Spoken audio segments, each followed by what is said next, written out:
to this episode of Attitude. I'm Mary Arnott, your host and producer. On this show, my guests and I will be talking about women in the clergy. Did you know that there are 10 different places of worship in Hopkinton? 2 of the churches have women pastors, Grace United Methodist and Woodville Baptist. I feel fortunate and blessed to have both pastors with me on my show. Pastor Laurel Coolbaugh is the pastor of the Woodville Baptist Church, and Pastor Cheryl Turner is pastor at Grace United Methodist. I hope you enjoy our discussion. Also, please watch for the credits at the end of the program for the church's websites in case you want additional information. Welcome to you both. Thank you very much for being here. Thank you. Thank you. I thought maybe we'd start a little bit with some biographical information. Where are you originally from? What educational background you had? Anything you'd like to share with us? Okay. Laura, would you like to start? Sure. Let's see. I am originally from Pennsylvania. My family is, and but have been in New England 30 years now. So I feel like a transplanted New Englander. And in terms of educational background, I graduated with a degree in music undergrad, and then it wasn't until my 40s that I went to seminary full-time and got my Master's of Divinity. So you had professions before becoming a pastor. Yes, I did. How about you, Cheryl? I'm actually from Massachusetts. Grew up in the area. Graduated from Northeastern University, where I actually worked for almost 25 years. And I am currently still in seminary, and God willing, we'll be finishing that up next May. So that's interesting. So both of you had careers before. Now, were you raised as a Baptist and a Methodist, and that's how you decided to become pastors in that church? Or is there a little story behind that as well? I was not raised as a Baptist. I actually was raised in a very nominal Christian home in terms of, we did pretty much Christmas and Easter and maybe a few in between. And it really wasn't until I came to faith in my teenage years and then began to attend church very regularly, and it just so happens my experience was quite eclectic. And then when my husband and I were married, we just so happened to join non-denominational churches. So this is actually my first denominational experience. And when I came to the church 2.5 years ago, was the first time that I was really introduced to the American Baptists. I'd certainly read about them before and knew about them, but so this is a learning curve for me as well. But I personally like the non-denominational experience because I feel like it can also give you maybe more of a wider perspective in terms of appreciating lots of things about all denominations. How about you, Cheryl? My experience actually, from 1st grade through about 9th grade, I attended a congregational church and then stopped attending. My mom went through some situations and we didn't attend church any longer. When my husband and I were married, we were married in that home church that I had attended for that period, and then really didn't go into any church other than weddings or funerals, that type of situation, until my oldest son was in 5th or 6th grade. And it was that experience really on the sidelines of a soccer game that we began exploring different congregations and looking for something more. For me, it was a little bit like the story of Goldilocks and the 3 Bears. We went to a series of maybe 8 churches. Yeah. You don't remember that? That's the 67. Okay. We went to Episcopal churches. We went to Presbyterian churches every week, and it was, some were too hot, some were too cold. It took us a while to find one that was just right. And it was really my oldest son who was the impetus. A little child shall lead them. He really was the one, as we went into a United Methodist church with this other woman and her son that we had been exploring with for a number of weeks. And about halfway through the service, he gave me the thumbs up. And the Lord just really connected with him there. And that was a place where we were really nurtured, and we jokingly call it loved into the kingdom by the congregation and the pastor. And it was a series of small yeses along the way that really led me to remain there in the United Methodist Church and eventually to become a pastor. So when you got the calling, we might say, was there a particular incident or something, or was it sort of a gradual, I think this is what I want to do? How would you describe it? Laurel? For me, there wasn't, it wasn't really gradual. It was very dramatic for me. I would say that it was not ever on my radar before to think of being a pastor. I loved being involved in various ministries. I loved being involved in church work, and I used to be, you know, a worship leader with my music background as well. For me, it was a very dramatic call from God through Scripture and Bible study, as well as some circumstances that were very outstanding in my life and were hard for me to deny or push aside. And then I had important people in my life confirm it, such as my husband and some of my closest friends. And so I began my journey. And Cheryl? Really, as I said, for me, it was a series of small yeses. Yes to stepping forward and doing some behind-the-scenes things, such as the church sign. Yes to being on a committee and just learning.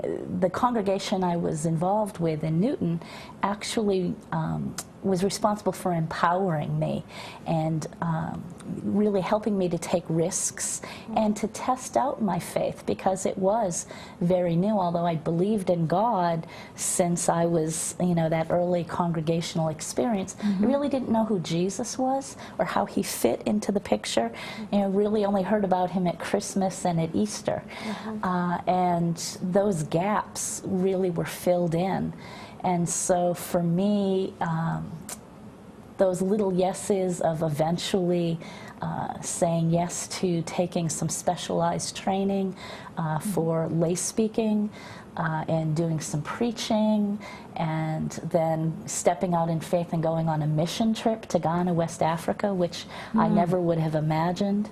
A big yes of stepping away from my career at Northeastern University for almost 25 years, and to really sit with God and serve as a full-time volunteer as I finished up my undergraduate work.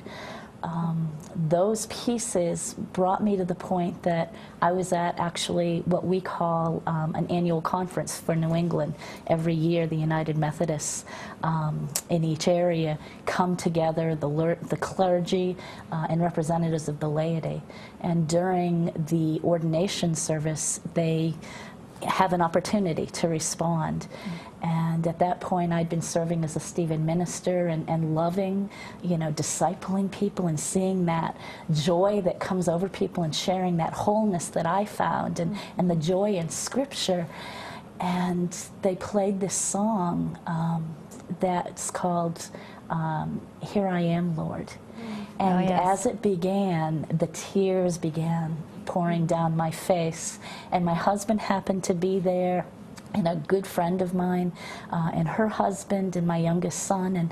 And I went down to the front, and you know, when I came back, I just couldn't stop crying. It was really that final giving way of saying yes to God, that I want to share what I found and share the love I've received and the grace and the mercy. And as my husband said, well, I guess you were the only one who was surprised. Everybody else knew before you did, huh? Exactly. You know, I had fought it for a while. I really didn't want to go and do more education. I was looking to serve in some way laity and maybe work just with women. And God had a different plan. One of my verses is, many are the plans in a man or a woman's heart, but the Lord's purposes prevail. And so as I submitted my yes to God, it's been a wonderful journey. That song you mentioned too, Here I Am, Lord, that happens to be one of my favorites. We sing that at St. Paul's as well, the church I go to, and I really like it. Yeah. Beautiful. It is. Yeah. So how did you come to the Woodfield Baptist Church, Laurel? Well, I had finished my Master's of Divinity at Gordon Conwell in 2008, and I knew enough. One of the beauties of coming into this job, or probably any job in your middle age, is I knew enough a lot of the obstacles of becoming a female pastor in an evangelical church. And so I started very, very early with networking and putting my resume out there. And one nice thing is that in this way, it's nice, is that the Christian community in some ways is very small in New England and very connected, especially if you've been here a while, and we've been here a long time. So I just, through various people who knew me and knew of the needs, I found actually a gentleman who had been in our former church, a church we were all attending. He moved to Hopkinton, and he was attending Woodville. And so he actually, 18 months later, it took me 18 months to find a job, but he put me in touch. He said, you know, I'm on the search committee, we're looking, would you like to put your resume forth? And that's where it began. What was wonderful about that before, in terms of God's leading, I had felt, when I was very sure of God's call in my life to be a pastor, I just had such a conviction of the importance of accountability and mentoring, my own mentoring, meaning people mentoring me as a pastor, as well as my own accountability. And so I wanted right away to join. You've probably heard of Barnabas Ministries, Dick Germain's ministry, and his pastors' groups. And so I really wanted that accountability, and I joined one of those, and it just so happened I was put in one for Hopkinton. And we didn't even live in Hopkinton, and I wasn't necessarily looking here, but that was even 18 months before I got the job. And we actually are in the same group now, but I just found that, again, as a God incidence, you know, him going before me and preparing the way, so. And how about for you, Cheryl? How did you come to Grace United Methodist? Well, in the United Methodist system, you're actually appointed by the bishop and the bishop's council.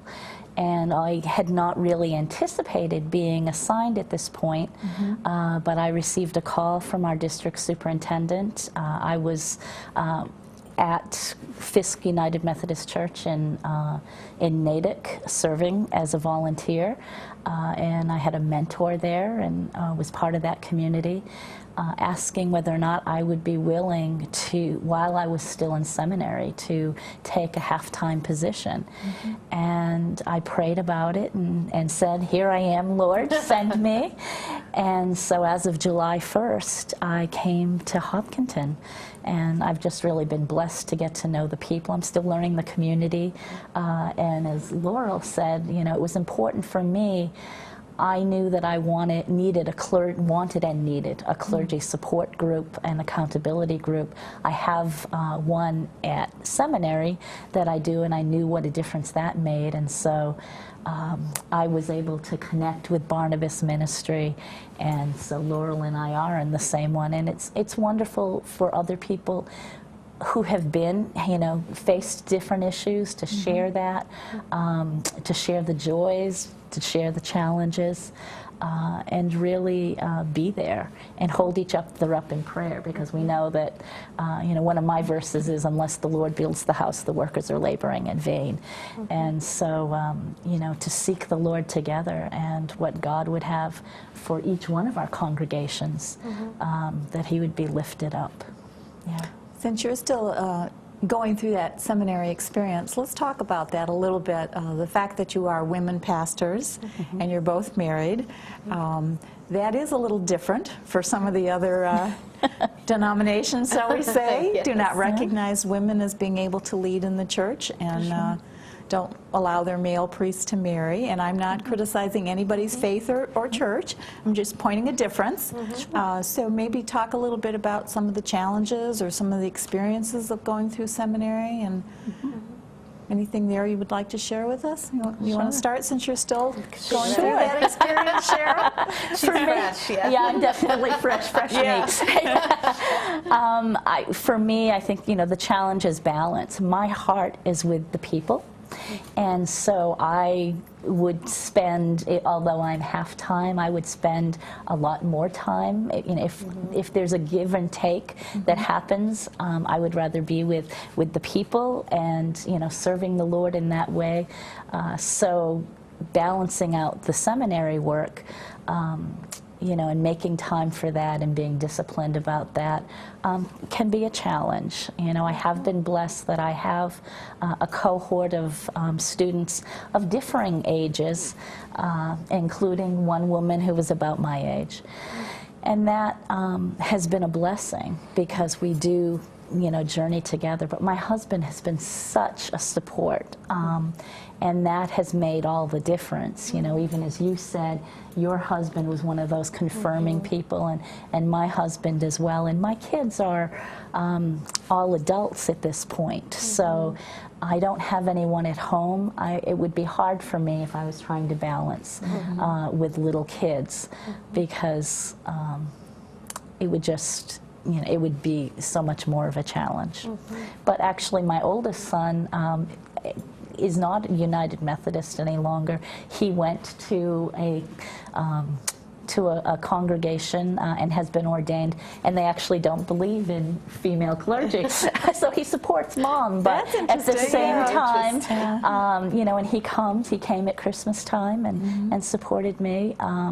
But he is of that way. And my husband had a conversation with someone at work this week, a student. He works at the law school, and said something about his wife being in seminary, and the person is from Russia, and who said, they allow women to be ministers? And someone else who I knew in a business connection had said to me, when I shared the word that I had been appointed, and I hadn't received any response back, and I thought, oh, did I mention that to that person? And he responded back and said, oh yes, I received that, but I don't believe that women are called. Perhaps women are only called because men aren't stepping up. So there is that attitude, but certainly not within my congregation. They've had a woman for 8 years. Lee Dry did an awesome job of planting those seeds, and so those that are already there are very accepting and supportive of a woman. And I would agree with Cheryl in that my congregation's been very embracing of me as a woman, as a pastor. They did have a female pastor there previous to me. I believe it was just one, and she wasn't there very long, but then again, I think Woodville, over its 175-year history, has had quite a lineup of pastors. So I feel very supported and loved and nurtured in my church, like Cheryl is saying. It's very dicey still as a woman in the church today, and certain denominations or certain certain segments of the church, capital C, are, some are more embracing and some are not. I think we all know that. And that definitely has been a challenge for me. I was very fortunate when I was in seminary to, God really brought into my life one of my professors who was a woman in her 70s who was quite sharp and got her PhD at 66 and went through very extremely conservative fundamentalism in her more youthful days, and was just a very gracious, and that was really the key, a very gracious woman, pastor and teacher. So she was able to love and accept people wherever they stood in that, but yet was able to teach well and graciously why she sees and believes that the Bible does indeed affirm women to be leaders and pastors. And she was very influential in my life. And I will say, as a young believer in my teens and through my 20s and even into my 30s, I was much more conservative than I am today. And that started to change long before I became a pastor. But it was interesting for me how God was already working in my heart and life to prepare me to receive the call. Little did I know. But it can be very hurtful, not that people are intending to hurt. And it is, I think it's stretching and challenging for us as women clergy to, and a great opportunity to show God's love and grace when people do, like Cheryl spoke of in that experience, may not respond to you or maybe not know how to respond to you because they don't believe you should be a leader, a pastor, and that can be hard. Yeah. Yeah. Well, I appreciate your. Oh, go ahead, Cheryl. I was going to just say, and also I specifically looked when I did my internship to have a woman, Yes, so that I too. would have an experience of that. And actually, my internship leader is a Baptist minister in Alston. And so that helped me also to kind of have a sense for that, having always had male pastors, but having had the experience that the pastor who mentored me, also his wife was a pastor. So being in prayer meetings and having that modeling as well also provided a positive. Well, I appreciate your candor and all of that, because there may be women in our audience that of various ages who may be getting that calling or not quite sure, and so I think it's helpful for them to hear what you've been through and how sometimes people can be very warm and welcoming and loving, and they might also run into those who aren't quite ready to accept a woman as a head of their church. That's right. That's right. I don't want to miss out, because time runs very quickly on this program, I don't want to miss out in asking each of you any particular hopes and goals you have for your churches at this point in time. Anybody want to start? We have about 3 minutes left. Okay. Very honestly, my hope and goal for the church, I believe it's God's hope and goal, is that people would draw closer to Him in understanding and love, understand how deeply they are loved by Him, and then also want to take that love and let it overflow from their lives out into the community in whatever ways they're called, because every calling is unique and very blessed by God. So I just want to see people grow in depth in their relationship with, I believe in the triune God, Father, Son, and Holy Spirit, our Creator, Redeemer, Sustainer. Yes. And really that's where you get in touch with the source, and from there the fountain flows. So the love, the grace will overflow, I believe, into wonderful service and love for other people, and hopefully great support in the community. So that would be it. And my heart's desire, which I believe is also the Lord's, is that the hope that I have found in the wholeness and sense of completion in the Lord would be mirrored in my congregation, that those who know the Lord would continue to grow as disciples, deepening in that relationship. And I believe we're called to be in relationship first with Christ, and then with one another in community, and then to take that outside the doors. John Wesley was very much about living in your faith and working out your faith. Not that you become perfect, but you are going through that sanctification process. And so it's that first with God, and then with serving in the community and being a part of that community, being disciples, making disciples, and growing. Well, I'd like to think that maybe God had a hand in my having you both on the show today. I felt very relaxed at ease. I'm usually jittery inside and all nervous and trying It must to have hide. been the prayer that we did before. There you go. Yeah, if we had time, I'd even maybe have a closing prayer, but unfortunately, I think we're out of time. We have to duke it out. Who got to say it? No, I'm kidding. But thank you both. Thank you, Marion. We really appreciate it. You're very welcome. I do thank Laura and Cheryl for being with me to share these stories on becoming pastors. If you do not currently attend a place of worship, I encourage you to take the step to enrich your life and find one. In the show's credits, you will see the websites for Grace United Methodist and Woodville Baptist. And of course, I also encourage you to visit the website for my church, St. Paul's Episcopal Church. Thank you to HCAM and to the volunteer crew here, Maureen Buemiller, Bob Hamilton, and John Ritz, for making this show possible. Thank you for watching. I'm Mary Arnott, signing out with attitude.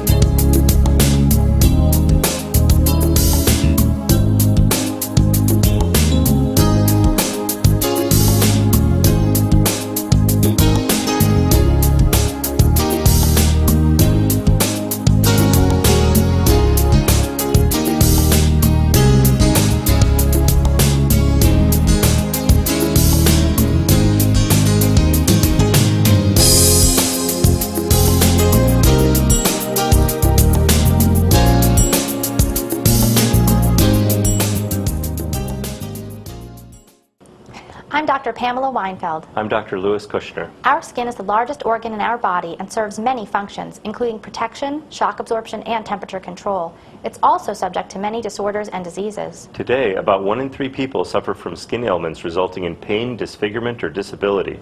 The most serious of these conditions is melanoma, a potentially deadly skin cancer that affects some 115,000 people each year. Its incidence continues to rise, but the good news is that if detected early, melanoma is highly curable. Recognizing changes in your skin is the best way to detect melanoma, so examine your skin regularly. If you notice changes in a mole or other unusual conditions, contact your primary care provider. Avoiding excessive exposure to the ultraviolet rays of the sun is the most important step you can take to prevent skin cancer. Using sunscreen, wearing protective clothing, and avoiding tanning beds are important preventive measures. For more information on skin cancer and skin disease, visit skincarephysicians.com.